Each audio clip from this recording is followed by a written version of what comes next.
ሳተላይቷማ 100 ሚሊዮን ህዝብ ታበለጽገናለች ብሎ አንጋጥ ወደ ሰማይ ልኳት የሀገር ጉዳይ ትታ የቤተሰብ ጉዳይ ብትሰማ የህዝብ እንባ አውርዶ ነው የሚፈጠፍጣት። የህዝቡ እንባማ ተለመደና እንኳን ሳተላይቷን ሊያወርድ አምባገነን መንግስት ማውረድ አቅቶታል።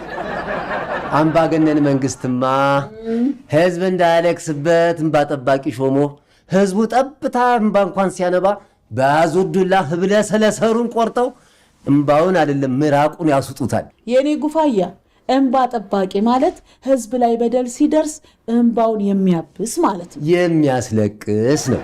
እናቴ ብር የማይቀየረው ነገር የለም። ገንዘብ ከከፈልሽ እንባ ጠባቂው አስለቃሽ ጭሶ ነው። ለምን እንባ ብቻ ላጭ የሚመረቅላቸው ብሎ ያዝረከርክሻል። እሱ ለእናንተ ነው። እኛ በደናው ጊዜ የበርበሬ ጭስ እየታጠንን ስላደግን አሁን ይሄ አስለቃስ ጭሱ ልክ እንደ ሉባንጃ ጭሳችን። ለነገሩ ልክ ነሽ። የድሮ ሰዎችማ ምንም አይበግራችሁ። ጣሊያን መሳሪያ ታጥቆ ምሽግ ቆፍሮ ሊዋጋ ሲመጣ ህዝቡ በባዶ እጁ ግር ብሎ ሲወጣበት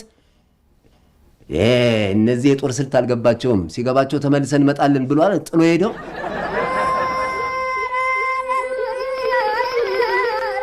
ምን አልክ አንተ? አንተ ቀሚስ ለባሽ ዘራፍ ዘራፍ ዘራፍ! አትንኩኝ አትንኩኝ! እሺ አልነካሽም። ዘራፍ ዘራፍ ዘራፍ ዘራፍ! እኔ ገዳይ። እናቴ መግደል እኮ መሸነፍ ነው። ተረጋጉ። ምድረ ፈሳም ሁላ በጀግንነታችንማ እንዲህ ስታላግጡብን ዝም አልንል። እሺ ይቅር በይ። ሰው መተቸት ትውልዱ ላይ እንደወረርሽኝ ተጋብቶብን እኮ ነው። ወሬ ብቻ ምንም ሳንሰራ ሰው መተቸት እንደሱ መንሽ ራምናለሁ።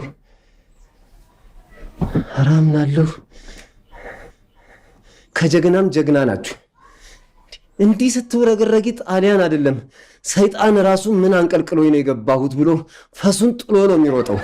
ለምን አባቱ ነው ፈሱን ጥሎ የሚሮጠው? እኛ የሰይጣን ፈስ ምን ይሰራልና? ምንም አይሰራላችሁም። ተረት እኮ ተረት።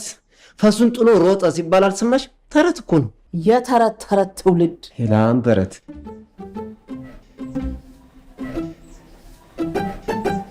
እናቴ ተረቱን ጨርሽልኛ።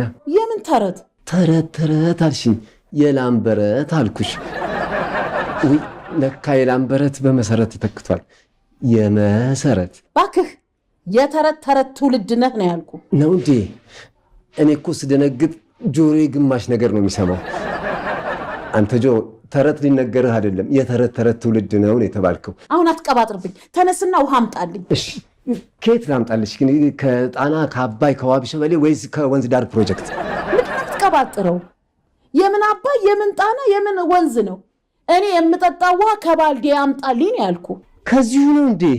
እኔ እኮ ትእዛዝሽ ወታደራዊ ትእዛዝ ሲሆንብኝ የዘመትኩ መስሎ ነበረ። ወይ ጉድ!